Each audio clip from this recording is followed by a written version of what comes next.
নমস্কার বন্ধুরা, refreshing mocktail বলতেই যে কটা জিনিসের নাম সবার আগে মাথায় আসে তার মধ্যে অন্যতম এই ভার্জিন মোহিতো। কী করে বানাতে হয় ভার্জিন মোহিতো?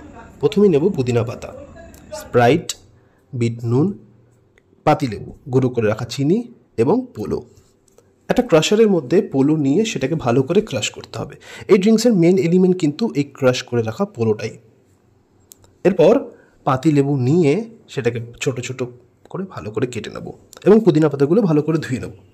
এরপর একটা ক্রাশারের মধ্যে পাতি লেবু, পুদিনা পাতা নিয়ে ভালো করে সেটা ক্রাশ করে নেব। এরপর একটা মকটেল গ্লাসে একে একে দেব বরফের টুকরো, ক্রাশ করে রাখা লেবু, পুদিনা পাতা, পরিমাণ মতো চিনি। আপনি যদি স্প্রাইট ইউজ করেন তাহলে চিনির পরিমাণটা একটু কম হবে, এবং দেব ক্রাশ করে রাখা পোলো। আপনি চাইলে সামান্য একটু বিট নুনও ইউজ করতে পারেন। এরপর আস্তে আস্তে স্প্রাইট দিয়ে ভালো করে মিক্স করে নিতে হবে।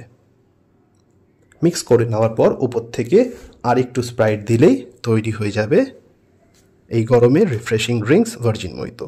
রেসিপিটা যদি ভালো লেগে থাকে তাহলে অবশ্যই লাইক অ্যান্ড শেয়ার করবেন, এবং এরকম ভিডিও আরও পেতে হলে আমাদের পেজ মেমোরিজ উইথ আজকে সাবস্ক্রাইব করে দেবেন। Thank you.